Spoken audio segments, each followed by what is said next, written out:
வணக்கம் வள்ளல் மீடியா நேர்களே. விஜய் அவர்களுடைய மாநாடு மதுரையில வந்து பாத்தீங்கன்னா அவங்களோட 2வது மாநாடு நடந்து முடிஞ்சிருக்கு. வெற்றிகரமா நடந்து முடிஞ்சிருக்கா அப்படிங்கறத வந்து பாரி அவர்கிட்ட வந்து கேட்டு தெரிஞ்சுக்கலாம். வணக்கம் பாரி. வணக்கம். மாநாடு நடக்கிறதுக்கு முன்னாடி அதாவது காலையிலேயே எடுத்துருக்கலாம். விஜய் பேசிடட்டும், விஜய் சார் பேசுறத கேட்டுட்டு தான் நான் வந்து பேசுவேன். விஜய் தளபதி பேசுறத கேட்காம நான் பண்ண நான் சொன்னேன். தளபதினா நான் சொன்னேன். அதாவது என்னமோ தெரியல, மக்கள் தான் பார்க்கணும், புரிஞ்சுக்கணும். வந்துட்டு சரி, இப்ப எனக்கு என்னங்கன்னா, இப்ப அவர் பேசிட்டாரு, என்னத்த பேச போறீங்க? அதுல அவர் பேசிட்டாருங்க, உட்காந்து முழுசாவும் கேட்டுட்டோம். என்ன கண்டென்ட் அதுல இருக்கு, இந்த கண்டென்ட்டுக்காக நம்ம காலையில இருந்து உட்காந்துக்கிட்டு இருக்கோம். புதுசா ஏதாவது சொல்லுவாரு. வேட்பாளர் அறிவிச்சாரு மதுரை மேற்கு விஜய், மதுரை தெற்கு விஜய். எங்க முகரத்து கட்சி தான் என்ன அதுதான் தெரியுது. சரி, 2 விஷயம் சொன்னோடனே தெரியுது. ஓகே, வந்து எல்லா வேட்பாளரும் சொல்லிட்டு அவர் ஏன் அதை சொல்றாருன்னா, அவரோட வேட்பாளர்கள் மேபி விஜய் மாதிரியே வேஷம் போட்டும் கூட வந்து நிக்கலாம், மக்கள் கன்ஃபியூஸ் ஆயிடுவாங்கிறதுக்காக விஜய் தான் நிக்கிறாருன்னு நினைச்சுக்கிட்டு அந்த சின்னத்துக்கு என்னவோ அதுல போய் போட்டுருங்க அப்படின்னு சொல்லி பண்ணி. நீங்க சொன்ன உண்மைதான். புதுசா எதுவும் பேசல. போன வருஷம் பேசினதோட ஒரு எக்ஸ்டெண்டட் வெர்ஷன், அவரோட நிலை, அவரோட எப்படி பாக்குறாரு அரசியல, எந்த இடத்துல இருக்காருன்றத போன வருஷத்தோட ஒரு எக்ஸ்டெண்டட் வெர்ஷன் தான், வேற எதுவுமே புதுசா இல்லை. அதான் உண்மை. இந்த அந்த ஒரு காமெடியில வந்து வரும் பாத்தீங்களா, ஒரு பேப்பர்ல ஒண்ணு எழுதி கொடுப்பாரு, என்ன ஒண்ணுமே இல்லைன்னா அதுல ஒண்ணும் இல்ல போட்டுரு. அது மாதிரி இந்த பேச்சுல என்ன இருக்குன்னா, ஒண்ணும் இல்ல, பில்டப் வேணா இருக்கு, பயங்கர பில்டப். அவர் திரும்பவும் விஜய் அவர்கள் செய்யற ஒரு பெரிய தப்பு என்னன்னா, சினிமாத்தனமாகவே அரசியலை அணுகி கொண்டிருக்கிறார். இது அவருக்கு பெரிய பின்னடைவை ஏற்படுத்த போகிறது. சினிமாத்தனமா இருக்கக்கூடாத ஒரு அரசியல். இப்ப இந்த முறை வந்து விஜயோட பேச்சுல நம்ம எதிர்பார்த்தது என்னன்னா, அவர் மீது வைக்கப்படுற விமர்சனங்கள், அவர் மீது சொல்லப்படக்கூடிய குற்றச்சாட்டுகள், இல்ல அவர் மக்களுக்கு ஏற்படுத்த வேண்டிய தெளிவுகளுக்கு அவர் கிட்ட இருந்து ஏதாவது பதில் வரும்னு நம்ம எதிர்பார்த்தோம். அப்படிதான் ஏதாவது ஒரு விளக்கம் கொடுப்பாரு. இல்ல இப்ப எடுத்துக்காட்டுக்கு நாம் தமிழர் கட்சிக்கும் அவங்களுக்கு ஒரு முரண் வந்து போய்கிட்டு இருக்கு, அதை பத்தி ஏதாவது அவர் அட்ரஸ் பண்ணுவாரு. இதெல்லாம் பார்த்தோம். எதையுமே பண்ணல. சரி, திரும்ப அவர் ஃபர்ஸ்ட் எடுத்து நான் நினைச்சேன், இந்த ஸ்டார்டிங் ஸ்பீச் ஆரம்பிக்கும் போது சிங்கம்னு சொல்லி ஒரு 5 நிமிஷத்துக்கு பேசிட்டு சிங்கிலா அது நம்ம போட்டு அந்த கதையெல்லாம் சொல்லிட்டு இருந்தாரு. அப்புறம் வந்து சிங்கம் பசிச்சாலும் செத்த தர்மம் திங்காது, அப்புறம் வேட்டையாடுங்கிறாரு. ஊர்ல காட்டுல, சரி காட்டுலயே இருக்காதீங்க, சீக்கிரம் நாட்டுக்கு வாங்க நம்ம வெயிட் பண்ணிட்டு இருந்தா. 5 நிமிஷம் அதை தான் பேசிட்டு இருந்தாரு. அவர் என்ன சொல்றாரு, தன்னை சிங்கம்ங்கிறாரு. மத்தவங்க எல்லாம் வந்துட்டு தனி. அதுல ஒரு விஷயத்த சொல்றாரு, கூட்டமாவும் வரும், சில நேரங்கள்ல தனியாகவும் வரும் அப்படின்ட்டாரு. அப்ப அதுக்கு பொருள் என்னன்னா, இன்னும் கூட்டணிக்காக நாங்க கதவு திறந்தா வச்சிருக்கோம், நீங்களாம் வந்தீங்கன்னா நம்ம கூட்டமா போய் வேட்டையாடுவோம், அப்படி இல்லைன்னா நான் தனியாவே போய் வேட்டையாடுறேன் அப்படிங்கறத அந்த மீனிங்கா சொல்றாரு. இல்ல பாரு, அந்த ஃப்ரேம் அவர் அது பார்த்துட்டு எனக்கு என்ன தோணுச்சுன்னா, இதே ஸ்பீச்சை வேற யாராவது பேசியிருந்தாங்க அப்படின்னா கண்டிப்பா நம்மளுக்கு எதுவுமே இல்லைன்னு தெரிஞ்சிருக்கும் ஈஸியா. இவரை நம்ம ஒரு நடிகரை பார்த்து இவரோட அந்த பஞ்ச் டெலிவரி. நீங்க ஏதாவது விசில் அடிச்சிட்டு இருந்தீங்க? நான் எங்க விசில் அடிச்சேன்? எனக்கு விசிலே அடிக்க தெரியாதுங்க எனக்கு. பிரதர் இல்ல பிரதர், நான் என்ன சொல்றேன், அவர் நம்ம பார்த்து பழகிருச்சுல, அவரோட முகம், அந்த பஞ்ச் டைலாக் டெலிவரி, அவர் சினிமா ஹீரோ, அதனால நம்மளுக்கு அதை பார்க்கறதுக்கு ஒரு எலேட்டடா ஃபீல் ஆச்சு. முடிஞ்சோன்னா ஆமா எதுவுமே இல்லையே. நானும் உண்மையிலேயே வந்து அவர் சொல்ற கருத்துல சரி நம்ம ஏதாவது எடுத்து பேசுறதுக்கான கண்டென்ட், அந்த கண்டென்ட் வடிவ ஒரு படத்துல அப்படின்னு அந்த மாதிரி கண்டென்ட் வரும்னு பார்த்தா உண்மையிலேயே கண்டென்ட்டே இல்லைங்க. என்ன அதுல கருத்து இருக்கு? ஒண்ணுமே இல்லை. சரி, ஏதாவது ஒரு விளக்கம் கொடுப்பாரு. இதுன்னா ஓப்பன் சொன்னா, அவங்களுடைய மாநாட்டுல அவரு பேசினார்ல, அதே கண்டென்ட், வார்த்தைகள் தான் வேறைய ஒழிய மாநாட்டுல என்ன விளக்கம் கொடுத்தாரோ அதே விளக்கத்தை தான் 2வது மாநாட்டிலையும் கொடுக்குறாரு. எதுக்கு இவ்வளவு செலவு? இதை பேசுறதுக்கு எதுக்கு இவ்வளவு செலவு? இதை நீங்க ஒரு வீடியோல வந்து உட்காந்து பேசிட்டு போயிடலாமே நம்மள மாதிரி. ஏதோ ஒரு பத்திரிகையாளர் செய்தியில பத்திரிகையாளர் கூட கேள்வி கேட்பாரு, பதில் வரும். இங்க அதுவும் இல்லையே, நீங்களா பேசுறீங்க. சரி, மக்களுக்கு என்ன கேள்விகள் உங்க மேல உருவாயிருக்கு? இப்ப நீங்க சமீபத்தில் நடந்த போராட்டங்களுக்கு இல்லைன்னா வந்து ஒரு பெரிய விமர்சனமாக அவர் மீது வைக்கப்படுறது என்ன?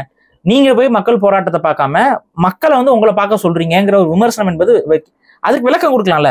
அது ஒண்ணும் இல்லை, அவர் தரப்புல இருந்து என்ன விளக்கம் வரும்? நான் ஒரு நடிகனா இருக்கனால அங்க போனேன்னா பெருங்கூட்டம் சேருது, அந்த கூட்டத்தினால தேவையில்லாம மக்களுக்கு கூட்டத்துல அப்படி இல்லையா ஜல்லிக்கட்டு போராட்டத்துல? அதுதாங்க அவருக்கு தர முடிஞ்ச விளக்கம் என்ன, அந்த கொடுக்க முடிஞ்ச ஒரு விளக்கம் வந்து, நான் வந்து வந்தேன்னா கூட்டம் அதிகமா சேருது, அப்படி சேரும்போது மக்களுக்கு இடையூறா இருக்குங்கிறனால நான் வரலங்கிற மாதிரி ஏதாவது ஒண்ணு சொல்லலாம். அந்த விளக்கங்கள்லாச்சும் வரும்னு பார்த்தா அதுவும் வரல. திரும்ப அவர் என்ன சொல்றாரு, பிஜேபி வந்து அரசியல், அதாவது கொள்கை எதிரி பிஜேபி, அரசியல் எதிரி திமுக. இந்த 2026ல ஃபைட் வந்து டிஎம்கே விசஸ் டிவிகே. இதத்தான மாநாட்டிலையும் சொன்னீங்க. இதுக்கப்புறம் ஒரு டெவலப் ஆகி வந்திருக்கிற அரசியலை பற்றி நீங்கள் ஏதாவது பேசுவீர்கள்? இடைப்பட்ட காலகட்டத்தில் நடந்த நிகழ்வுகளை பத்தி ஏதாவது பேசுவீங்க? இப்ப சமீபத்துல தமிழ்நாட்டுக்குள்ள வந்திருக்க நீங்க நான் விஜய் அஜித்குமார் சொன்னேன், சரி, எனக்கு சரி, வேற சரி, இடத்துல sorry, தான் sorry. mind போகுது. அதாவது கொலை செய்யப்பட்ட அஜித்குமார். போலீஸால் கொலை செய்யப்பட்ட அஜித்குமாரோடைய மரணத்தை பத்தியோ, இல்ல கவினுடைய மரணத்தை பத்தியோ, இல்ல சாதிய சார்ந்த பிரச்சனைகள் இங்க தமிழகத்துல தூய்மை பலியாளர்கள் பிரச்சனை தூய்மை பலியாளர்கள் ஏன் மதுரையிலயும் நடந்தது. ஆமா, இது எதையுமே அவர் பேசல.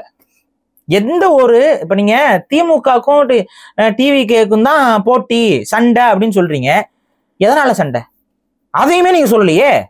மேலோட்டமா இருந்துச்சு. திமுகவோட நீங்க சண்டை போடுறீங்கன்னா எதனால? அவங்க ஊழல் செய்யறாங்க, சரி அவங்க மட்டுமா ஊழல் செய்யறாங்க, மத்த கட்சி எல்லாம் ஊழலே செய்யலையா? தமிழ்நாட்டுல இருக்க எல்லா கட்சியும் ஊழல் செய்யுதுங்கிறதான இங்க ஒரு பெரிய தலையாய குற்றச்சாட்டா இருக்கு. இது வரைக்கும் அதிகாரத்துக்கு வந்த எந்த கட்சி, அதிகாரத்துல ஒரு எம்எல்ஏவான கட்சிகள் கூட ஊழல் குற்றச்சாட்டுல தமிழகத்துல இருக்கு. தமிழகத்துடைய சிஸ்டமே அந்த மாதிரி தான் இருக்கு. இப்ப நீங்க திமுக எதிர்க்கிறீங்கன்னா வெறும் இந்த ஊழலுக்காக மட்டும் தான் எதிர்க்கிறீங்களா, இல்ல வேற எதுக்கு குடும்ப ஆட்சிக்காக மட்டும் தான் எதிர்க்கிறீங்களா? இன்னைக்கு இப்ப நடந்திருக்க அந்த டெவலப்மெண்ட்ஸ், நீங்க கட்சி ஆரம்பிச்சதுக்கு அப்புறம் நடந்திருக்கக்கூடிய விஷயங்கள் எதையுமே நீங்க வந்து இந்த பேச்சுல வந்து தெளிவுபடுத்தவே இல்லை.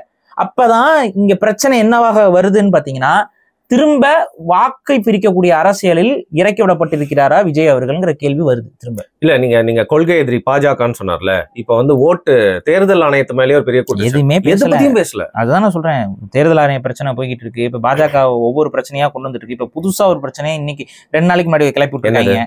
அதாவது வந்து என்னன்னா, இப்ப ஒரு வேட்பாளரோ இல்ல வந்து ஒரு அதிகாரத்தில் இருக்கக்கூடிய பிரதமர் சிஎம் யாரா இருந்தாலும், அதிகாரத்தில் இருக்கக்கூடிய மக்களால் தேர்ந்தெடுக்கப்பட்ட பிரதிநிதிகள் யாராக இருப்பினும் அவர்கள் மீது வழக்கு பதிவு செய்யப்பட்டால் அவர்கள் பதவி பறிக்கப்படும்.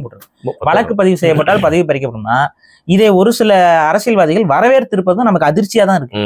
இப்ப நாம் தமிழர் கட்சி சீமான் அவர்கள் அதை வரவேற்கிறாரு. எப்படி எதன் அடிப்படையில் வரவேற்கிறாருன்னு தெரியல. அவர் என்ன பதவியில வரல, அதனால அல்ல, அவர் இல்ல அப்படி சொல்லல. அவர் என்ன சொல்றாருன்னு பாருங்க, குற்றம் நிரூபிக்கப்பட்டாலும் ஒரு வார்த்தையை ஆட் பண்ணி சொல்றாரு. இப்ப ஆனா ஆக்சுவலா பில் வந்து அது கிடையாது. வழக்கு பதிவு செய்யப்பட்டால், அவங்க மீது குற்றவியல் வழக்குகள் பதிவு செய்யப்பட்டால்னு வருது. குற்றம் சாட்டப்பட்டால். அப்ப ஃபார் எக்ஸாம்பிள் வந்து இப்ப எல்லார் மேலேயும் தான் வழக்கு இருக்குது. எல்லா அரசியல் கட்சி தலைவர்கள் மீதுமே வழக்கு இருக்கும். எடப்பாடி பழனிசாமி மீது வழக்கு இருக்குது. ஏன் சீமான் அவர்கள் மீது இல்லாத வழக்கு, குற்றவியல் வழக்குன்னு அவர் மேல இல்லையா? பல வழக்குகள் இருக்கு அவர் மேல. இப்ப நீங்க அப்ப அதிகாரத்துக்கு அவனால போக முடியாம போயிருமே. அதிகாரத்துல இருக்கவருக்கே அதுல கைது செய்யப்பட்டா அப்படின்னா, இப்ப நான் என்ன கேட்கிறேன், நீங்க போறீங்க ஏதோ ஒரு விஷயத்த வந்து ஃபார் எக்ஸாம்பிள் சொல்றேன், நாளைக்கு சீமான் அவர்கள் ஜெயித்து மேடை ஏறுகிறார். மேடை ஏறி முதலமைச்சர் ஆயிடுறாரு. 2026 தேர்தலில் அவர் வெற்றி பெற்று முதலமைச்சர் ஆயிடுறாரு. 26 ஆயிடுறாரு.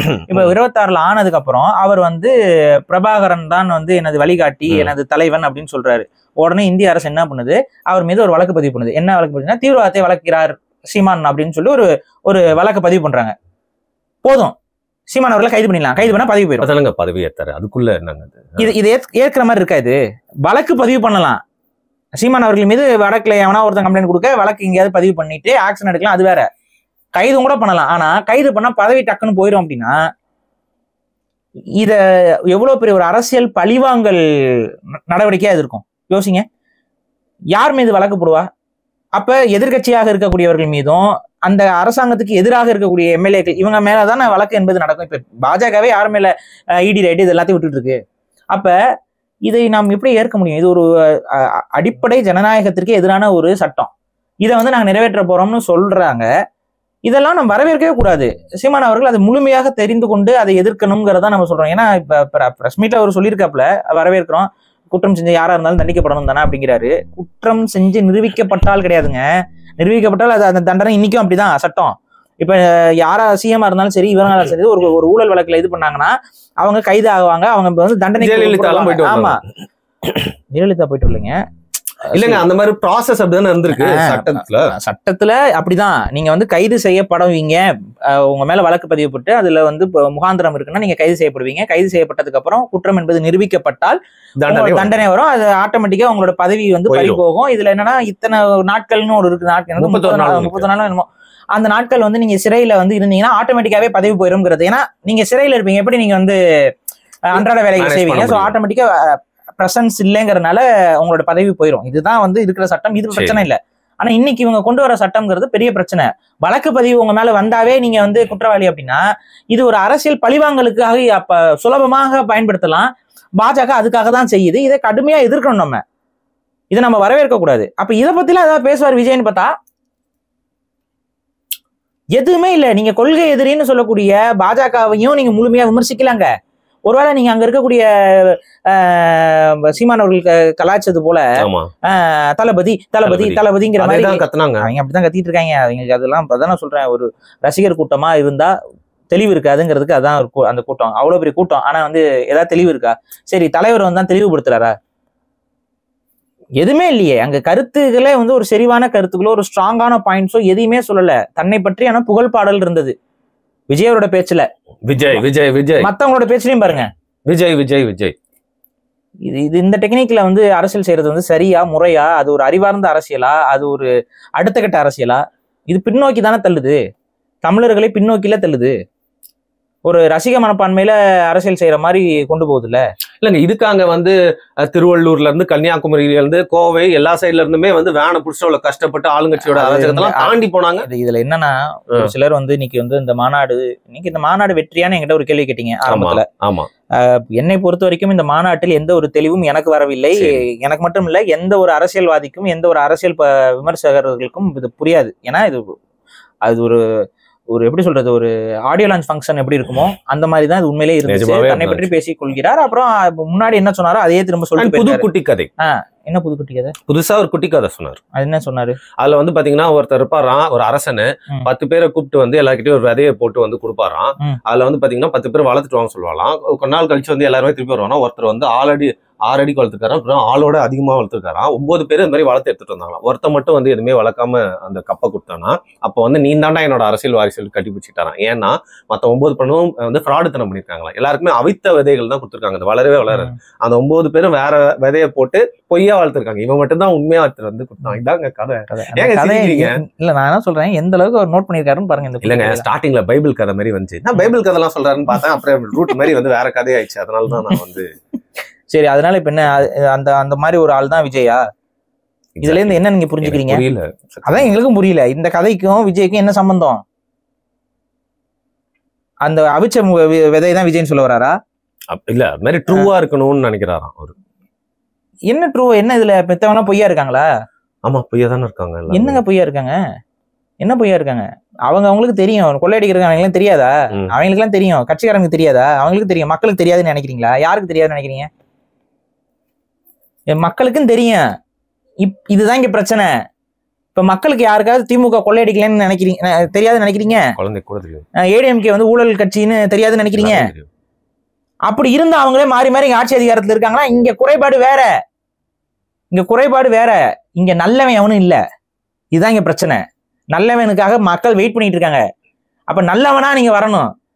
நல்லவனா வர்றதுக்கு என்ன பண்றீங்க? நீங்க நல்லவங்கிறதுக்கு என்ன இங்க சொல்றீங்க?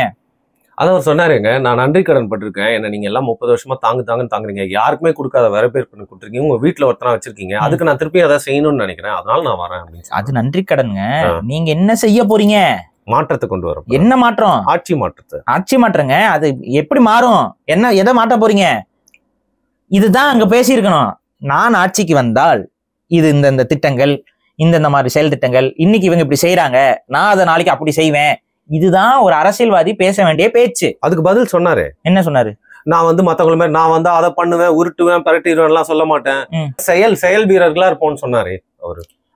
அதாங்க, உருட்ட மாட்டேன், பரட்ட மாட்டேன். நீங்க வந்தா என்ன பண்ணுவீங்கன்னு ஒரு தலைவர் சொன்ன. இப்ப ஃபார் எக்ஸாம்பிள் நான் சொல்றேன், நாம் தமிழர் கட்சி இருக்கு, நாங்க வந்தா இப்படி ஆட்சி செய்வோம், இந்த கொள்கைகள் எங்களோட கொள்கை, இப்படி இதை மாத்துவோம், இதை செய்வோம், இதை செய்ய மாட்டோம், இப்படி இருக்கிறத அப்படி மாத்துவோம், இந்த மாதிரி ஏதாவது ஒரு சில வரையறைகள் சொல்றாங்க. இப்ப திமுகவோட ஸ்பீச்லயும் பாருங்க, திமுக கட்சிக்காரங்க என்ன சொல்லுவாங்கன்னா, இந்த ஆட்சியில இது நடந்துச்சு, இதை நாங்க மாத்துவோம், இப்படின்னு சொல்லி வாக்குறுதிகள் கொடுப்பாங்க. சரி, அதுக்கு அடுத்து வந்து பாத்தீங்கன்னா இப்ப ஏடிஎம்கே எடுத்துக்கோங்க, அவங்களும் வாக்குறுதிகள் கொடுப்பாங்க, இப்ப எப்படி இங்க இருக்க பிரச்சனைகள் எடுத்து பேசுவாங்க. இதுதான் அரசியல் கட்சி பேசுறது. இருக்கிற பிரச்சனைக்கு என்ன சொல்யூஷன் நீங்க கொடுப்பீங்கிறது தான் ஒரு அரசியல் கட்சி தலைவர் பேசுறது. பிரச்சனை இருக்கு, நான் வந்தா மாத்துவேன், என்ன நீ நம்புன்னு சொல்றீங்க. உங்களை நாங்க ஏன் நம்பணும்? இதுதான் கேள்வி. உங்களை நான் ஏங்க நம்பணும்? மோடி எடுத்தே கேள்வி கேட்டாருங்க. ஏங்க கேள்வி கேட்கறது எல்லாரும் தாங்க கேட்போம், நாங்களும் தான் கேட்கிறோம், எல்லாரும் தான் கேட்கிறோம். கேட்கறதுலாம் தப்பு கிடையாது. உங்களை மக்கள் ஏன் நம்ப வேண்டும்? இதுக்கு பதிலே இல்ல உங்க ஸ்பீச்ல. என்ன நம்புங்கன்னா உங்களுக்கு ஏன் மக்கள் திரும்ப நம்பிட்டு போய் ஏமாறணுமா? இன்னைக்கு மக்கள் வாக்கு போறது நம்பிக்கையின் அடிப்படையில கிடையாது. மினிமம் அஜெண்டா ப்ரோக்ராம்ங்கிற கான்செப்ட்ல தான் அவங்களுடைய அடிப்படை அஜெண்டா. நீ வந்து இதை கொடுக்குற, நீ வந்து அதை கொடுக்குற அப்படிங்கிற அடிப்படையில தான் இன்னைக்கு வாக்கு வந்து போலாயிட்டு இருக்கு. தான் உண்மை. இவர்கள் வந்தால் நல்லது நடக்குங்கிற நம்பிக்கையில எல்லாம் எவனுமே வாக்கு போட போறதுல அது மக்களுக்கு தெரியும். அவங்களுக்கு தெரியும் இவங்க எல்லாம் வந்தா நல்லது நடக்க போறது இல்லைன்னு. நமக்கு இப்போதைக்கு இதுல என்ன, சரி திமுக ரொம்ப கொடுமை பண்ணுது, கொஞ்ச நாளைக்கு அவங்க ஆஃப் பண்ணுவோம். ஏடிஎம்கே ரொம்ப டார்ச்சர் பண்ணுது, ரொம்ப திமிர எடுத்து போயிட்டாங்க, கொஞ்ச நாளைக்கு ஆஃப் பண்ணுவோம். டிஎம்கே இப்படிதான் போய்கிட்டு இருக்காங்க.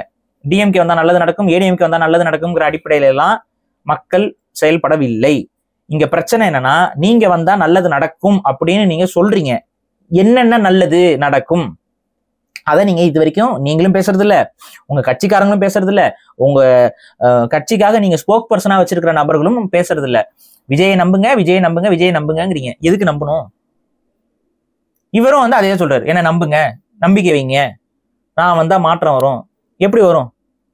உங்க மேடையிலேயே அங்க மாற்றங்கள் வரலையே.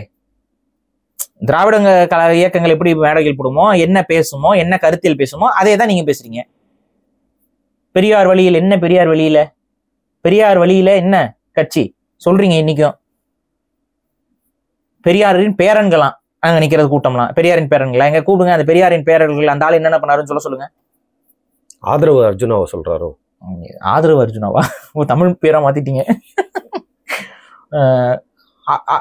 என்ன புரியல, பெரியாரின் பேரர்கள்னா என்ன? பெரியாரின் பேரர்கள் பெரியாருடைய கொள்கையை தான் காமராஜர் ஏத்துக்கிட்டாரா, இல்ல காமராஜர் கொள்கையை தான் அம்பேத்கர் ஏத்துக்கிட்டாரா, இல்ல அம்பேத்கரின் கொள்கையை தான் வேலுநாச்சியார் ஏத்துக்கிட்டாங்க? என்ன அவங்களே யாருக்கும் சம்பந்தமே இல்ல. நீங்க உங்க கொள்கை வழிகாட்டின்னு சொல்லி வச்சிருக்கிறவங்களுக்கே வெவ்வேறு கொள்கை, உங்க கொள்கை வழிகாட்டின்னு சொல்றவங்களுக்கே வெவ்வேறு கொள்கை. என்னத்த கொள்கை வழிகாட்டுறாங்க அவங்க?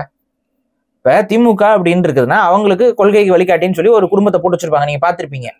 அந்த வரிசைக்கா இருக்கும். இவங்க எல்லாமே ஒரே கொள்கையை கொண்டவர்கள் தான், மக்களை சுரண்டுறது அப்படிங்கிற ஒரு கொள்கை. அது ஒரு ஒற்றுமை இருக்கு, இது இருக்கு. நீங்க வச்சிருக்கிற ஒவ்வொருத்தவங்களுக்கும் ஒவ்வொரு கொள்கை.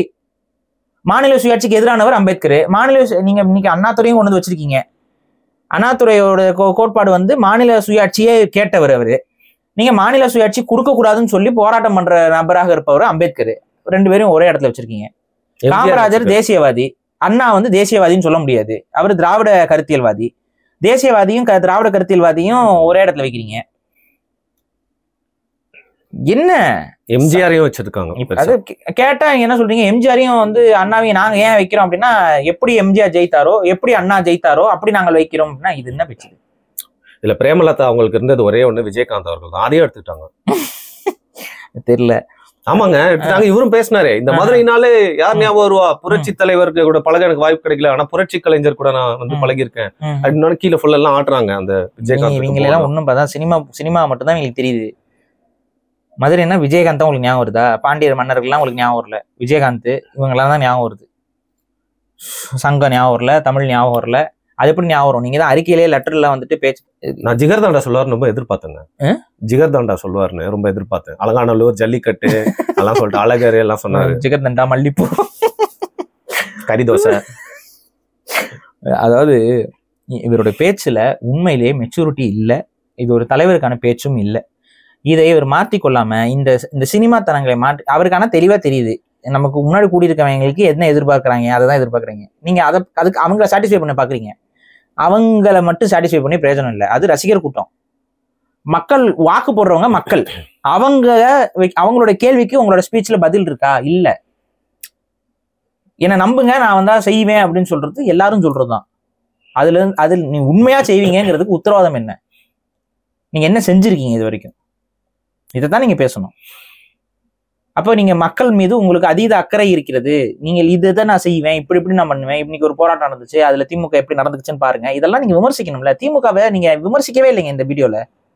எந்த கட்சியுமே பெரிய அளவு விமர்சிக்கல, ஸ்ட்ராங்கா விமர்சிக்கல. அவங்களை எதிர்க்கிறேங்கிறீங்களே ஒழிய எதனால எதிர்க்கிறீங்க? அதிமுகன்ற பேரும் சொல்ல, எடப்பாடி பழனிசாமின்ற பேரும் சொல்லுங்க. அதான் அதிமுகவை லைட்டா எம்ஜிஆர் ஆரம்பிச்ச கட்சி அப்படின்னு சொல்லி கடந்து போயிட்டாரு.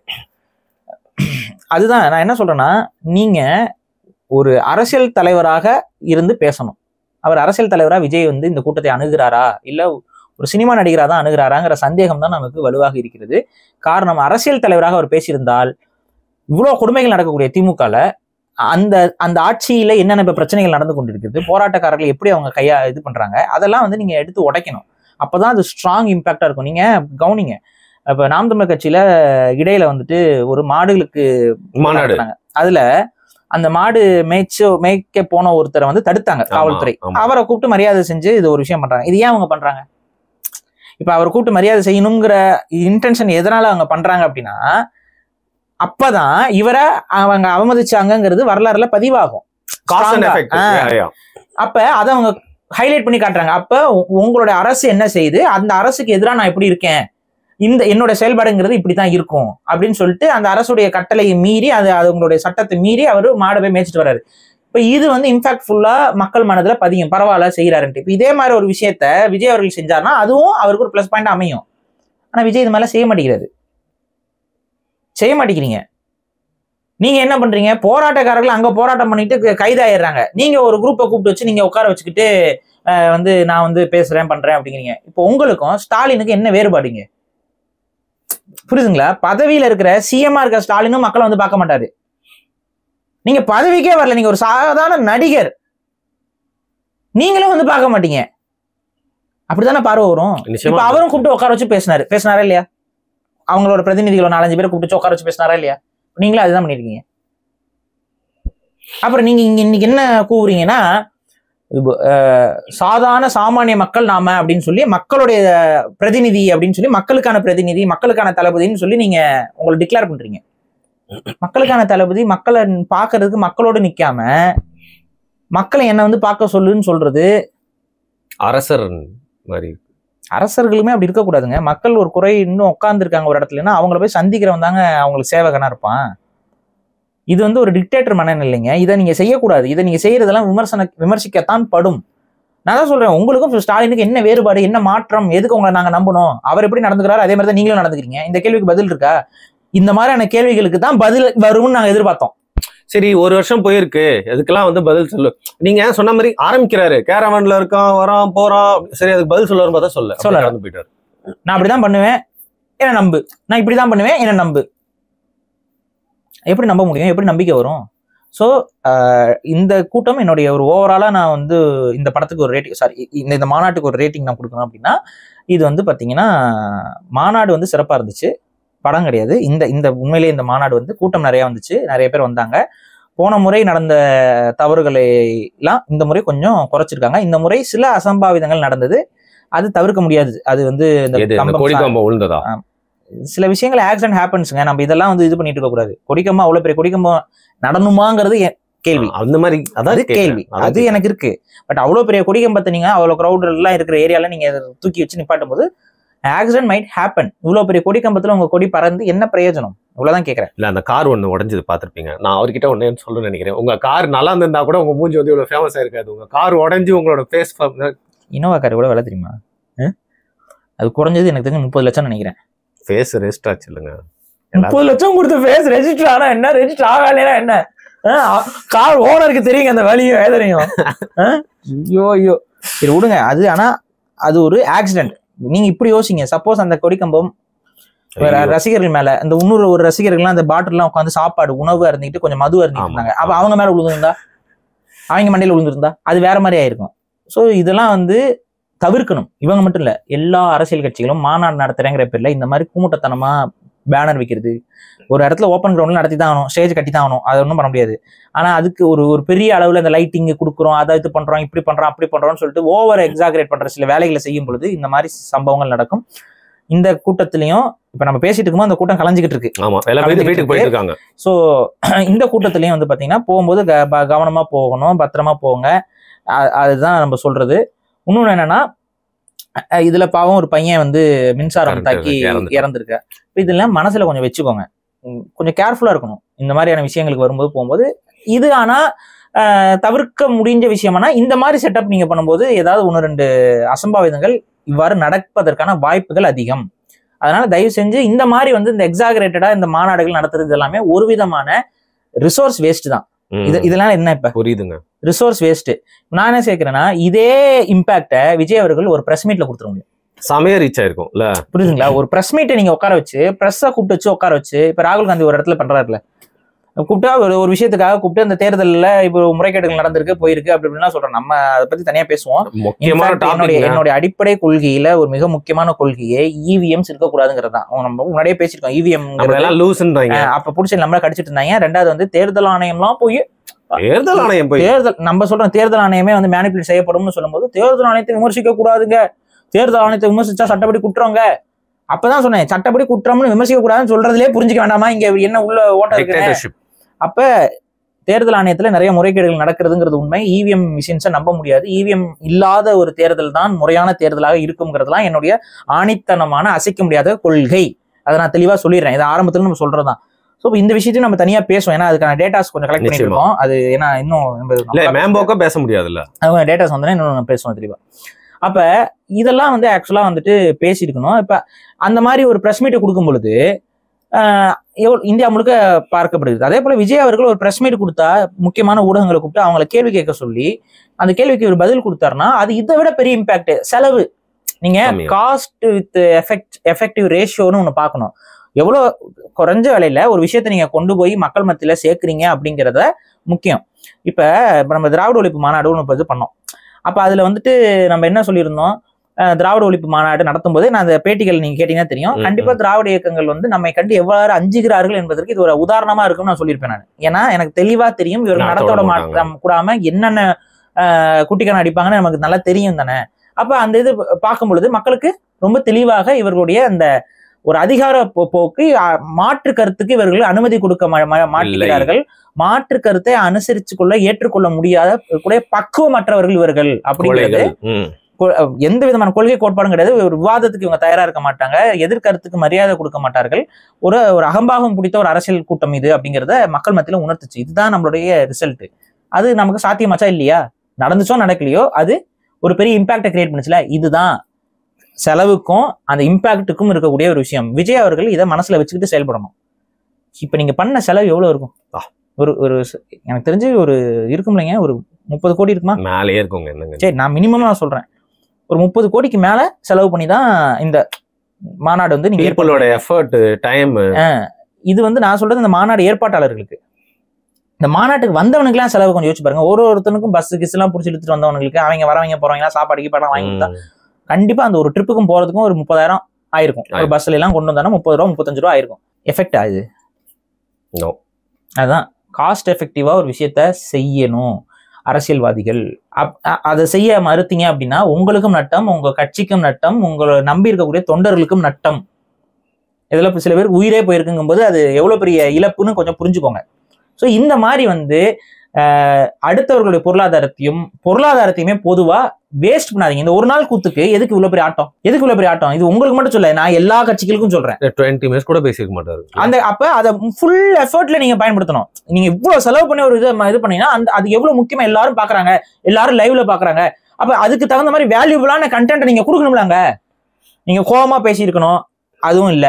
ரொம்ப வந்து மனப்பாடம் பண்ணி ஒப்பிச்ச மாதிரி ஒரு ஸ்பீச். டயலாக் டெலிவரி கொஞ்சம் நல்லா இருந்தது. டயலாக் டெலிவரி கொஞ்சம் நல்லா இருந்துச்சுன்னு தான் நீங்களே சொல்றீங்க. இந்த டயலாக்ஸ் தான் அதுல இருந்துச்சு. செம்மையா கலாய்ச்சார்ல அங்கிள். நான் கூட அவர் செலிபிரிட்டி இல்ல, சின்ன வயசுல இருந்தே ஸ்டாலின் அவர்களை பார்த்து அங்கிள் கூப்பிட்டு பழக்கத்துல கூப்பிட்டு ஸ்டார்டிங்ல பார்த்தா திருப்பி சொல்ற பார்த்தா அப்பா நான் சொல்ல வைக்கிறீங்க அங்கிள், இனிமே உங்களை எல்லாருமே அப்படிதான் கூப்பிடணும்னு சொல்லிட்டு ஒரு பிராண்டை உடைச்சிட்டாரு சர்க்கார் பணத்துல வர மாதிரி. அவர் அங்கிள்னு கூப்பிடட்டும், அண்ணான்னு கூப்பிடட்டும், ஐயான்னு கூப்பிடட்டும், அது அவர் பிரச்சனை. இதெல்லாம் இந்த அரசியலுக்குள்ள வந்து நம்ம போகக்கூடாது. அவரை வந்து நம்ம எப்படி கூப்பிடணும்னா அவருடைய பேர் என்ன? மு.க. ஸ்டாலின் அவர்கள். அவரே சொல்றீங்க. மு.க. ஸ்டாலின் அவர்கள் தான். இவரோட பேர் என்ன? விஜய். இவர் வந்து விஜய் அவர்கள். இதுதான் அரசியல் மாண்பு, சரிங்களா? அது இவரை நீங்கள் தளபதி என்று கூப்பிடணும், அவரை நீங்கள் தளபதி என்று கூப்பிடணும், இவரை நீங்கள் டேடி என்று கூப்பிடணும், இவர்களை மம்மி என்று கூப்பிடணும், இவர்களை வாடி என்று கூப்பிடணும்னா தேவையில்லை. வாடி இல்ல, அதான் நான் சொல்றேன். அதனால அவங்களுக்கு பேர் குழந்தைய பிறக்கும் போது ஒரு தொட்டில படுக்க வச்சு ஒரு 3 முறை காதுக்குள்ள வந்துட்டு ஒரு பேரை சொல்லியிருப்பாங்க. சில பேருக்கு வந்து எதையாவது முழுங்கிருப்பாங்க பிறக்கும் போது, சரியா? அது எதையாவது ஒண்ணு எக்கையோ என்னத்தையோ முழுங்கிருப்பாங்க. எக்கை முழுங்கி உயிரோட வந்துட்டான்டா அப்படிங்கறதுனால சில பேருக்கு வந்து கொடுக்கப்பட்டிருக்கலாம். அதுக்காக வந்து எக்கை முழுங்கி எல்லாம் நம்ம சொல்லிட்டு இருக்க முடியாது. அதுக்கு சொல்றதுக்கு ஒரு 200 ரூபாய் வாங்கிட்டு ஒரு குரூப் ஆலையும் அவங்க சொல்லிக்குவாங்க, சரியா? நமக்கு என்னவோ அவங்க பேர் என்னவோ அதை மரியாதை நிமித்தமாக நம்ம சொல்லிவிட்டால் போதும். நம்ம இப்படி அப்படி முன்னாடி ஒட்ட போட்டு பின்னாடி ஒட்ட போட்டுலாம் சொல்லணும் அவசியம் இல்லை. பேரை சொன்னா போதும், அவர்கள் இவர்கள்னு சொன்னா போதும். அதை வந்து இவரும் விரும்பணும். முதல்ல என்ன சொல்கிறார்கள்? விஜய் அண்ணான்னு சொல்றாங்க, அது ஓகே. தளபதி விஜய்னு சொல்றாங்க, இது ஓகே இல்ல. தளபதினு சொல்றாங்க, இதெல்லாம் ஓகே கிடையாது. தளபதி யார் சொன்னா? நீங்களே ஆரம்பத்தை சொல்லிக்கிட்டீங்க. கண்டிப்பா ஸ்டாலினுக்கு ஓகே இருக்காது இது. 2 பேரும் ஒரே பேர்ல வந்துகிட்டு கன்ஃபியூஸ் ஆகுது. 2 பேரும் ஒரே மாதிரியே இது பண்ணிட்டு இருந்தா, ஸ்கிரிப்டே படிச்சுக்கிட்டு இருந்தா மக்கள் பார்ப்பாங்கல்ல.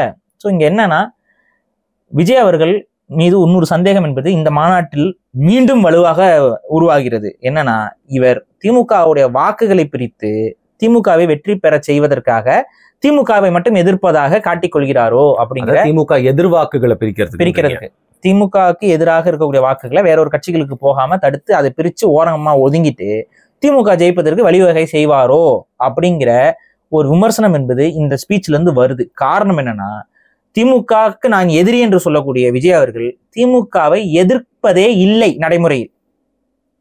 எங்க எதிர்த்தீங்க? அல்வா துண்டு மாதிரி வந்துச்சு தூய்மை பணியாளர்கள் பிரச்சனை. தூய்மை பணியாளர்கள் பிரச்சனையை பிஜேபி காரெல்லாம் எடுத்துட்டு அவங்களுக்கும் அதுக்கு சம்பந்தமே கிடையாது. இன்ஃபேக்ட் பிரைவேடைசேஷனை ஆதரிக்கிறதே பிஜேபி தான். எல்லா பக்கமும் பிரைவேடைசேஷனை ஆதரிச்சுட்டு கவர்மெண்டோட பாலிசி எல்லாமே பிரைவேடைசேஷன் நோக்கி நகர்த்தி கொண்டிருக்கக்கூடிய பாஜக பிரைவேடைசேஷனுக்கு எதிராக இருக்க தனியார் மயத்திற்கு எதிராக இருக்கக்கூடிய தூய்மை பணியாளர் போராட்டத்திற்கு நாங்கள் ஆதரவு தெரிவிக்கிறோம்னு சொல்லி அவங்களுடைய கிளைக்கழகங்கள் எல்லாத்தையும் இறக்கி விட்டு எல்லாம் போயிட்டு ஒரு நாள் போய் உட்காந்துட்டு அப்புறம் உட்காந்த மேனிக்கே டக்குன்னு எந்திரிச்சு போயிட்டு பிஜேபியில சேர்றது போறதெல்லாம் நம்ம பார்த்துக்கிட்டு இருக்கிறோம். அவங்களே அவ்வளவு மெனக்கெட்டு அந்த விஷயத்துல இறங்கி வேலையை செய்யும் பொழுது விஜய் அவர்கள் செஞ்சிருக்கணுமா செஞ்சிருக்க கூடாதா? என்ன பண்ணீங்க? பெருசா எதுவுமே பண்ணல. எல்லாரும் நெருக்கடி கொடுத்ததுக்கு அப்புறம் கூப்பிட்டு வச்சு பேசிட்டு போறீங்க. அப்ப எந்த இடத்துல சரி இப்ப ஆணவ படுகொலை நடக்கும் பொழுதோ இல்ல அதற்கான திமுகவுடைய நடைமுறைகள் நடக்கும் பொழுதோ உங்களோட எதிர்ப்பு திமுகவுக்கு களத்தில் எந்த இடத்தில் இருக்கிறது? உங்க கேடர்ஸ் எந்த இடத்தில் திமுகவுக்கு எதிராக போராட்டத்தையோ திமுகவுக்கு எதிராக ஒரு நிர்பந்தத்தையோ உருவாக்குகிறார்கள்? எங்கேயுமே கிடையாது. எங்கேயா பண்ணாங்களா? திமுகவுக்கு எதிராக டிவிக்கு செய்த போராட்டங்கள் என்ன? அஜித் குமாருக்கும் அந்த இது லைக் அதான் அது எல்லாரும் போனதுக்கு அப்புறம் நாம போகாம இருந்தா நல்லா இருக்காதேங்கிறதுக்காக போறீங்க. இல்ல அப்புறம் சென்னையில கூட பேசினாங்கல்ல, அத கையில நீங்க ஸ்ட்ராங்கா எடுத்து அரசியல் பண்ணணும்ல, அதை ஸ்ட்ராங்கா எடுக்க மாட்டேங்கிறீங்களே, அப்பதான் டவுட் வருது. அப்ப நாங்க திமுகவை எதிர்க்கிறோம், நாங்கள் தனியா கூட நிற்போம், திமுகவை எதிர்ப்பவர்கள் எங்களுக்கு வாக்கு போடுங்கன்னு சொல்லி திமுக எதிர்ப்பு வாக்குகளை நீங்க உடைச்சிட்டு போயிட்டு திரும்ப திமுக ஜெயிப்பதற்கு அதை ஒரு வாய்ப்பா பயன்படுத்தி, ஏன்னா சேம் டெக்னிக் வந்து இவர் கமல் பண்ணாரு, அவரும் இதே தான் பண்ணாரு. அவரும் வந்தோடனே உதயசூரியனை தானே போட்டு அடிச்சாரு. ஞாபகம் இருக்கா இல்லையா? கரெக்டா அவங்களதான். இப்ப இதே மாதிரி நாளைக்கு விஜய் வந்து இவங்களோட போய் நின்ற மாட்டாரு, இதை பத்தி ஏதாவது சொன்னீங்களா? நீங்க சொல்லிருக்கணும்ல, நான் அரசியல் விட்டு வெளியேறினாலும் வெளியேறுவேனே தவிர இவர்கள் பின்னாடி போய் நிக்க மாட்டேன்னு ஒரு வார்த்தை உங்க வாயில இருந்து வந்துச்சா? எத்தனை கட்சி தலைவர்கள் தான் திமுக கூட அண்டர் கிரவுண்ட் டீலிங் போட்டிருக்காங்கன்னு தெரியல. எல்லாரும் ஏன்னா ஏதோ சொல்றாரு, திமுக அண்டர் கிரவுண்ட் டீலிங் போட்டுட்டு எல்லாம் இருக்க மாட்டோம் அப்படின்லாம் சொல்றீங்க. நீங்க எங்களுக்கே சந்தேகமா இருக்குது, நீங்க அண்டர் கிரவுண்ட் டீலிங் போட்டிருக்கீங்களான்ட்டு.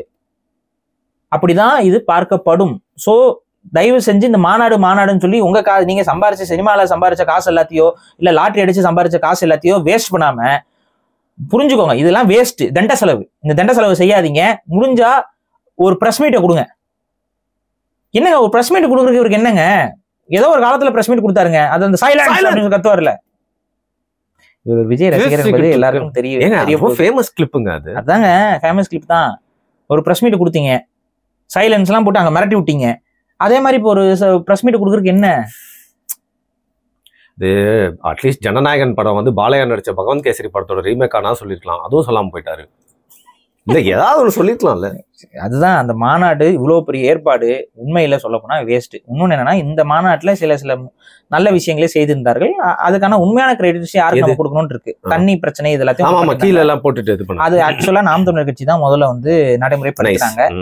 அதை பார்த்து இவர்களும் அதே மாதிரி ஒரு நடைமுறைப்படுத்தியதற்கு இரண்டு கட்சிகளுக்கும் நான் வாழ்த்துக்கள். ஏன்னா இருக்கக்கூடிய மக்களுக்கு நீர் பிரச்சனை இதெல்லாம் மயக்கம் போட்டு விழுகிறான், இது பண்ணலாம். இன்னொன்னு என்னன்னா, முடிஞ்ச வரைக்கும் இந்த மாநாடு எல்லாத்தையும் இந்த மதிய நேரங்கள்ல வைக்கிறத அவாய்ட் பண்ணுங்க. இது ஏன்னா வெயில் நீங்க பாத்தீங்க, உங்க ரசிகர்கள் தான் இருந்தாலும் அவர்களும் தமிழர்கள். அடிக்கிற வெயில்ல அப்படி நிப்பாட்டுறது ரொம்ப தவறு. சில பேருக்கு ஏதாவது ஒவ்வாமை ஏற்பட்டு வேற மாதிரி ஏதாவது பாதிப்புகள் ஏற்படலாம். அதனால இந்த அடிக்கிற வெயில் நேரங்கள்ல மாநாடு நடத்துறத கொஞ்சம் தள்ளி போடுங்க. சாயந்தர நேரங்கள்ல மாநாட்டை வந்து நடத்துவது தான் சரி. ஏன்னா நீங்க மத்தியானமா பிளான் பண்ணி ரொம்ப சீக்கிரம் முடிக்கணும்னு பாக்குறீங்க. ஓகே, நீங்க எப்படி இருந்தாலும் வந்து உங்களுக்கு கொடுக்கப்பட்ட டைம் 8 மணி அப்படின்னா 8 மணிக்கு நீங்க முடிக்கணும். பட் ஆனா அந்த மாநாடு அட்லீஸ்ட் 5 மணிக்கு ஆரம்பிச்சு, ஏன்னா இப்ப ஒன்னும் வேகமா முடிஞ்சிருச்சு, அங்க ஒன்னும் பெருசா பேசுறதுக்கு ஆள் இல்ல. ஆமா, இவரும் ஸ்பீடா பேசிட்டாரு, ஆதவர்ஜனாவும் வேகமா பேசினா அத்தனை பேருமே வேகமா பேசி முடிச்சிட்டாங்க. ஸோ இதுல என்ன, அதை கொஞ்சம் தள்ளி போட்டீங்கன்னா அந்த வெயில் இதுல அவதிப்படாம இருந்திருப்பாங்கல்ல கொஞ்சம் மக்கள். ஏன்னா பொட்ட வெயில நிக்கிறாங்க மக்கள். அப்ப அவங்க கொஞ்சம் ஒதுங்கி நிழல் பக்கம் போற மாதிரி ஒரு உடனே அவங்க அங்க எல்லா கேமரா தூக்கிட்டு போயிட்டு விஜய் அவர்கள் மேடையில் அமர்ந்த உடனே எல்லாரும் கிளம்பி போறாங்க, வீடியோ போடுறாங்க. இந்த வேலையை தயவு செஞ்சு திமுக செய்யாதீங்க, கேவலமா இருக்குது. ஒரு மாநாட்டுக்குன்னா ஒரு குரூப் உள்ள வந்துட்டு இருக்கும், ஒரு குரூப் வெளியில போயிட்டு இருக்கோம். வெளியில போறவங்க எல்லாம் போட்டோ எடுத்துக்கிட்டு இது பண்ணிட்டு இருக்கிறது. அதுக்கப்புறம் நம்ம முக்தார் எல்லாம் உள்ள கேவலம்னு சொன்னா அதான் எனக்கு ஞாபகம் வந்துச்சு. கேவலம் உங்களுக்கு முக்தார் ஞாபகம், அவர் கேவலமா பண்ணாருங்க அவரு. எவ்வளவு பெரிய மாறுவேஷம், மாஸ்க் போட்டுக்கிட்டாரா தெரியாதா? இவ்வளவு பெரிய மாறுவேஷத்துல வந்துட்டு மனுஷனை கண்டுபிடிக்கவே முடியல. நான் எங்க அந்த வீடியோ நானும் முக்தார் எங்க கடைசி வரைக்கும் நான் கண்டுபிடிக்க முடியல. கேமோஃப்ளேஜ் பச்சை அந்த மாதிரி அப்படியே பச்சையா போய் ஒட்டிக்கிட்டாரு, கண்டே பிடிக்க முடியல பாவம். அங்கேயும் போய் அதை திருட்டு வேலை பண்ணல, போய் என்ன பண்ணிருக்காப்ல, அங்க பைப் திறந்திருக்காரு, தண்ணி வராதுன்னு நினைச்சா அங்க தண்ணி வந்திருக்கு. ஆஹா தண்ணி வருதுன்னு அமைக்க பாத்துருக்கேன். நம்ம எல்லாம் அந்த விளையாடுவோம்ல, பிசுக்கு விளையாண்டுருக்காரு. என்ன தண்ணி பிசுக்கு என்று வருகிறதேன்னு சொல்லி பார்த்தா நம்ம நம்ம முக்தாரு வந்து அப்படி அமைக்கிட்டு இருக்காப்ல. என்னன்னு பார்த்தோம்னா தண்ணி வந்துட்டு இருக்கு. நீ என்ன பண்ண, தண்ணி வராத மாதிரி இது பண்ண, நான் ஒரு கேமரா அப்படி சும்மா லைட் அப்படி பிடிச்சி திருகிற மாதிரி திருகாத மாதிரி இருக்கணும் அப்படின்னு சொல்லியிருக்காப்ல.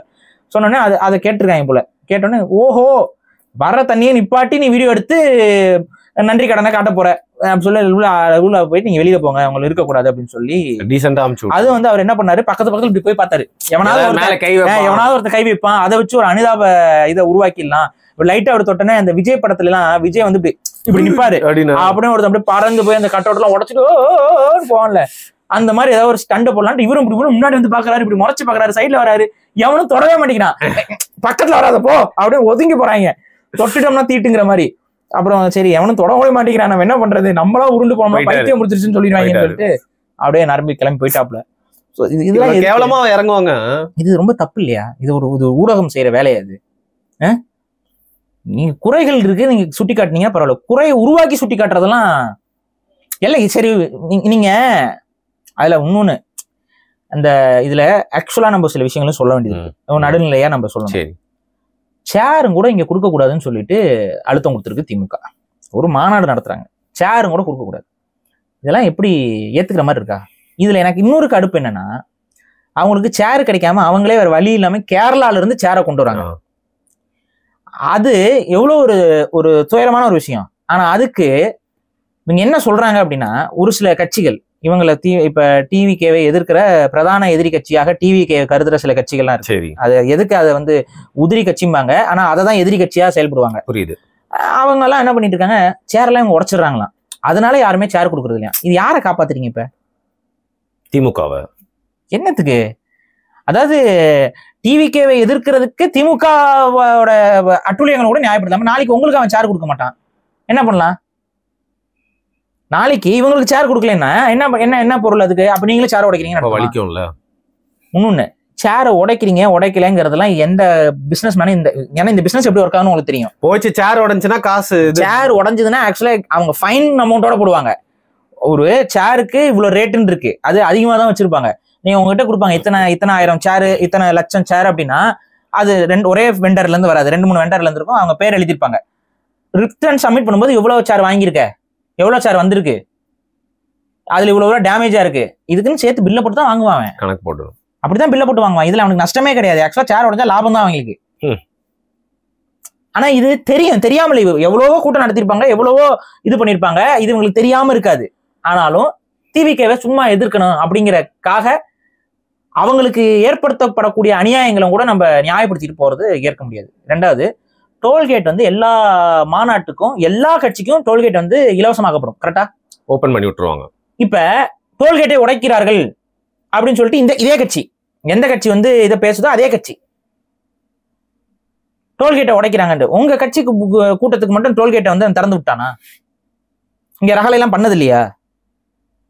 இது ஒவ்வொரு முறையும் ஆளுங்கட்சி வந்து எதிர்கட்சியாக இருக்கக்கூடிய கட்சிகளுக்கு வந்து இந்த மாதிரி டோல்கேட்டை வந்து வேணும்னே நிப்பாட்டி வைக்கிறது. ஒவ்வொரு வண்டியும் டோல் கட்டி போகணும் அப்படின்னா அதுக்கு ஒரு பெரிய செலவாகுது இல்ல? அப்ப சொல்லியிருப்பாங்க டோல் வந்து தரங்க அப்படி அப்படின்னு சொல்லுவாங்க. அவன் திறக்க முடியாது, உங்களுக்கு எல்லாம் எதிராக திறக்க முடியும், ஏதாவது ஒரு திமுறை ஏதாவது நடந்திருக்கும், அங்க ஒரு வாய் தகராறு சண்டைகள் இயற்கையா நடக்குது. எதிர்கட்சி ஆளுங்கட்சி இல்லாத எதிர்கட்சிகள் இந்த கூட்டம் நடத்தும் போது, ஆளுங்கட்சி கூட்டணி இல்லாத கட்சிகள் பெரிய மாநாடுகள் நடத்தும் போது இதை அனுபவிப்பார்கள் இருக்கு. ஆனா இதை வந்து இது ரொம்ப தப்புங்க. எதுக்குங்க வந்து டிவிகேக்கு மட்டும் எல்லா மாநாட்டுக்கும் வந்து டோல்கேட்டை திறந்து விட்டுறது தானே? ஏன் டிவிகே மாநாட்டுக்கு மட்டும் டோல்கேட்டை திறக்காம மூடி வச்சுட்டு ரகலா பண்றீங்க? இதுதானே நியாயமான ஒரு பார்வை. இந்த இடத்துல தானே அறத்தோடு நம்ம பேசணும். அப்ப வேணும்னே அங்க தடை செய்யப்படுறாங்க, அதை வந்து கொண்டாடக்கூடாது. அதுல என்ன ஒரு சில பொறுப்பாளர்கள்லாம் செத்து போயிட்டாங்க ஒரு பையன், அதை ஒரு கொண்டாட்ட பதிவா எடுத்து போடுறாங்க. அப்புறம் delete பண்ணிட்டாங்கன்னு நினைக்கிறேன். விழுகும்ல, இதெல்லாம் ஒரு அறமற்ற போக்கு. அதுதான் நான் சொல்றேன், வெறி ஏத்திக்க கூடாது அரசியல்ல வெறி ஏத்திக்க கூடாது. எவனாவது நம்மளை விமர்சிச்சா போய் பாஞ்சு கடிக்கிறது, ஆளுங்களை வச்சு கடிக்கிறது, ஆளுங்களை வச்சு இது பண்றது, இதெல்லாம் இருக்கக்கூடாது. எந்த கட்சிக்கு இது இருக்கக்கூடாது. உங்க விமர்சிக்கிறாங்களா, விமர்சனத்திற்கு அப்பாற்பட்டு நீங்கள் செயல்படுங்கள். அப்பயும் ஒருத்தர் விமர்சிப்பான், அதை விட உங்களோட செயல்பாடுகளை நல்லவங்களா நின்று காட்டுங்க. அதுதான் வந்து ஒரு சரியான ஒரு அரசியல் தலைவர்களுக்கு இருக்கக்கூடிய ஒரு இது. விமர்சனத்துக்கு பதில் கொடுக்குறீங்க, கடந்து போங்க, அவ்வளவுதான். விமர்சிக்கிறாங்க, பதில் கொடுக்குறீங்க, கடந்து போங்க. அதை விட்டுவிட்டு போட்டு எவன் விமர்சிச்சாலும் போய் அவனை கடிக்கிறது, எவனாவது ஒருத்தன் பாராட்டினா அவன் கொள்கை என்ன கோட்பாடு என்னெல்லாம் யோசிக்கிறது இல்லை. எவனாவது ஒருத்தன் எங்கேயாவது பாராட்டிட்டானா உடனே தூக்கி வச்சு கொண்டாடுறது, அப்புறம் அவன் திரும்ப காரி துப்புனா திரும்ப தூக்கி போட்டு உதைக்கிறது. துரோகம் எங்களுக்கு ஒன்றும் புதிதல்லைங்கிறது. என்ன ஒருத்தன் உனக்கு எல்லாருமே துரோகம் பண்ணானா இது என்ன பேச்சுது? எல்லாருமே உங்களை சுத்தி துரோகியாவே இருப்பாங்களா? அவன் மனித இனமே துரோகத்தால் நிறைந்ததுன்னு சொல்ல போறீங்களா? அடுத்து இதெல்லாம் கொஞ்சம் யோசிக்கணும். சில விஷயங்களை வந்து நம்ம தான் சொல்றோம், தலைவாரா அடிச்சுக்கிட்டோம். விஜய் வரட்டும், பேசட்டும், அவ எதிர்ப்போம். இப்ப ஏதாவது பேசுறாரு அவரு, இப்பதான் அவன் வரட்டும், பேசட்டும், எதிர்ப்போம் அப்படின்னா அவரே ஒன்னும் பேச மாட்டேங்கிறாப்புல. ஏதாவது பேசியா, கொள்கையை சொல்லியா, கோட்பாடு சொல்லியா நம்ம கேட்டு. பேத்தட்டிக்கான விஷயம் என்னன்னா, அவர் 20 நிமிஷம் விஷயமே எல்லாம் பேசிட்டு போயிட்டாரு. அதை பத்தி நம்ம அரை மணி நேரம் பேசிட்டு இருக்கோம். அப்படிதான் போய்கிட்டு இருக்கு நிலைமை.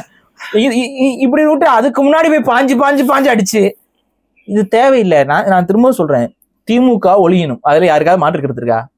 திமுக ஒழிக்கிறதுக்கு ஏதாவது ஒரு யோசனை பண்ணி ஒழிங்கப்பானா, அவங்கள ஒழிக்கிறத விட்டு இவங்க மாறி மாறி ஒழிஞ்சுக்கிறாங்க, சண்டை போட்டுக்கிட்டு. எதுக்கு தேவை? இவருக்கு அறுத்து போவாரு, அவர் இவருக்கு அறுத்து போவாருன்னா இது ரொம்ப அநாகரிகமான அரசியலாக போய் கொண்டிருக்கிறது. டிவிக்கே கண்டு திமுக கொஞ்சம் அஞ்சுகிறது என்பது இன்னைக்கு இந்த மாதிரியான சில எண்ணங்கள். இந்த சேர் கொடுக்க கூடாதுன்னு சொல்லி, அப்புறம் பஸ்ஸும் வந்து எவனும் போகக்கூடாது, புக் பண்ணக்கூடாது, எவனும் இந்த டூரிஸ்ட் இதெல்லாம் இந்த பஸ் எல்லாம் இது பண்ணக்கூடாதுன்னு சொல்லிட்டு ஒரு அழுத்தம் கொடுக்கப்பட்டதா தகவல். இப்ப இந்த மாதிரியான செயல்பாடுகள்லாம் திமுக மறைமுகமா இறங்குது அப்படின்னா, விஜயோட வருகையில அவங்களுக்கு கொஞ்சம் ஒரு வெறுப்பு இருக்குங்கிறது தெளிவாக தெரியுது. ஆனா விஜய் அவர்களுடைய இன்றைய செயல்பாடு மறைமுகமாக திமுகவை ஆட்சி அதிகாரத்தில் ஏற்றிவிடும். திமுகவை நான் எதிர்க்கிறேன், அவங்களோட எதிர்ப்பு வாக்குகள் எல்லாம் நான் வாங்கிட்டு நான் ஓரம் போயிடுவேன் அப்படின்னா நீங்களும் ஜெயிக்க மாட்டீங்க, திமுகவும் தோக்க போறது தமிழ்நாட்டு மக்கள் தான். ஸோ இதை நீங்க கொஞ்சம் உள்வாங்கி கொண்டு அரசியல் செய்யணும். விஜயை பொறுத்த வரைக்கும் அவருக்கு வேற ஆப்ஷன் கிடையாது. உண்மையாகவே திமுக உங்களுடைய அரசியல் எதிரி என்றால், திமுகவை நீங்கள் வீழ்த்ததான் வந்திருக்கிறீர்கள் என்றால், திமுகவுக்கு எதிரணியாக ஒரு பெரிய அணியை நீங்கள் கட்டமைக்கணும். அதை கட்டமைக்க உங்களால முடியலன்னா ஒரு பெரிய அணியில போய் நீங்கள் இணையணும். அப்படி இல்லைங்கிற பட்சத்துல நீங்க வாக்கு உடைப்பு அரசியல்ல தான் ஈடுபடுவதாக விமர்சிக்கப்படுவீர்கள். அதுதான் உண்மையாக தேர்தலையும் ரிசல்ட்டா வரும். பாரி சொல்றது வச்சு எனக்கு என்ன புரியுதுன்னா, பாஜகவை கழட்டி விடுங்க, நான் உங்க கூட வந்து சேர்ந்துக்கிறேன், அதிமுக கூட விஜய் சொல்லி ஒரு பெரிய கூட்டணி ஏற்படுத்தணும் அப்படிங்கிறீங்க. அப்படி ஏற்படுத்தினால்தான் விஜயையும் அதிகாரத்தை நோக்கி நகர முடியும், எடப்பாடி பழனிசாமி அவர்களும் அதிகாரத்தை நோக்கி நகர முடியும். திமுகவுக்கு போதும் நீங்க உழைச்சதெல்லாம் போதும், கொஞ்சம் ஓரமா இல்லைங்கன்னு சொல்லி அவங்கள அன்போடு அனுப்பி வச்ச மாதிரி இருக்கும். அவரும் இன்னொன்னு என்னன்னா, திமுக வந்து இது ஒன் ஆஃப் த பெஸ்ட் எதிர்கட்சி. அப்போ அவங்கள பாராட்டி, எதிர்கட்சியாக இருக்கும்போது தான் திமுக நல்ல கட்சி. குஜுகுன்னு எல்லாம் கொஞ்சம் அவங்க அவ்வளோ நல்லவங்களா இருப்பாங்க, அவ்வளோ மக்களுக்காக பேசுவாங்க. இயற்கை, அண்டார்டிகா எல்லாத்துக்கும் பேசுவாங்க. வந்து ஏலியன்களுக்காக கூட நம்ம உலகத்தை இவ்வளவு மாசுபடுத்தினா நாளை நம்ம அடிக்க வரக்கூடிய ஏலியன்ஸுக்கு அது தாண்டா திமுக அப்படின்னு சொல்லிட்டு இறங்கி வேலை பார்ப்பாங்க. ஆனா அதிகாரத்துக்கு வந்துச்சுன்னா குழந்தை பிள்ளையா இருந்தாலும் சரி, பெண்களாக இருந்தாலும் சரி, ஆண்களாக இருந்தாலும் சரி, சிறுவர்களாக இருந்தாலும் சரி, யாரையும் மதிக்கிறது இல்ல. காவல்துறை காக்கி சட்டை எடுத்து மாட்டிச்சு, கையில லத்திய தூக்குச்சு, துப்பாக்கி எடுத்து வாயில வச்சுதுன்னா அவ்வளவுதான். யாரும் எதுவுமே கேட்கக்கூடாது. லாக்அப் டெத்தா? ஆமா. போராளிகள் பெண்கள் எல்லாம் கையை காலம் அடிச்சு உடைப்பீங்களா? ஆமா, அப்படிதாண்டா பண்ணுவோம் அப்படிங்கிற அந்த ஒரு திமிரு அது வரைக்கும் திமுகக்கு. ஆனா எதிர்கட்சியாக்கு பாருங்க, தலைவரே இறங்கி ரோட்டுக்கு வந்து கருப்பு சட்டையெல்லாம் மாட்டிக்கிட்டே நிப்பாரு, தனியா நிப்பாரு. எனக்கும் அந்த ஆசை தான் இருக்கு. இப்ப வந்து கூலி படத்துக்கு போயிட்டு ரிவ்யூ கொடுக்குற மாதிரி இருக்கிற ஸ்டாலின் உங்களுக்கு பிடிக்கல தானே? நமக்கு பிடிச்ச ஸ்டாலின் யாரு? கருப்பு துணி, கருப்பு மாட்டி இறங்கி வந்து மக்களுக்காக குரல் கொடுத்த ஸ்டாலின் தானே உங்களுக்கு பிடிச்சது. அப்ப ஸ்டாலின் அவர்களை மக்களுக்கு குரல் கொடுக்கறீங்கன்னா அவங்கள பதவியிலிருந்து இறக்கணும். பதவியிலிருந்து இறக்கணும் அப்படின்னா நீங்க தனியா நிக்க கூடாது. தனியா நின்னீங்கன்னா அவங்க பதவியில தான் நிப்பாங்க. அதன் மூலமாக உங்களுக்குள்ள ஏதாவது ஒரு குடுக்கல் வாங்கல் இருக்காங்கிறது எனக்கு தெரியாது. ஆனா சந்தேகப்படுவாங்க. சோ தயவு செஞ்சு ஒரு முடிவு எடுங்க. இல்லைன்னா முடிவு எடுக்காம மாநாடு போடாதீங்க. உங்க மாநாட்டுல ஏதோ ஒரு நல்ல முடிவை சொல்லுவீங்கன்னு உட்காந்து பார்த்ததுக்கு நேரம் வேஸ்ட். இப்ப இந்த வீடியோ பாக்குறவங்களுக்கு நேரம் வேஸ்ட். ஆனா வேஸ்ட் ஆக விடமாட்டேன். ஏன் நான் சொல்றேன்னா, நம்ம ஒரு கூட்டம் நடத்த போறோம் 27ஆம் தேதி. அதுக்கான அட்ரஸ் எல்லாமே வந்து இப்ப டிஸ்பிளேல வரும். யாரெல்லாம் நம்மோடு சேர்ந்து தமிழ் தேசிய களத்தில் தமிழ் தேசிய சிந்தனையோடு தமிழ் தேசிய அரசியலில் குடி ஒற்றுமையோடு செயல்படணும்னு நினைக்கிறீர்களோ அவர்கள் மட்டும் வாருங்கள். அதான் அந்த இடம் எங்க நடக்குதுன்னு போடுறோம், அந்த அழைப்புதல் போடுறோம், பாத்துக்கோங்க. நான் வேடிக்கைலாம் பார்க்க வரக்கூடாது. இப்போ நம்மோடு பயணிக்கக்கூடிய இந்த கொள்கையை ஏற்ற செயல்படக்கூடிய செயல் வீரர்கள் மட்டும். சரி, ஓகே, ரைட்டு. சரி, இப்போ இந்த வீடியோ உங்களுக்கு பிடிச்சிருந்தது அப்படின்னா வந்து மறக்காம சப்ஸ்கிரைப் பண்ணிட்டு போங்க. இந்த டாபிக் பிடிக்கல அப்படின்னாலும் மறக்காம சப்ஸ்கிரைப் பண்ணிட்டு போங்க. அடுத்த பேட்டியில நம்ம வந்து சந்திக்கலாம். நன்றி.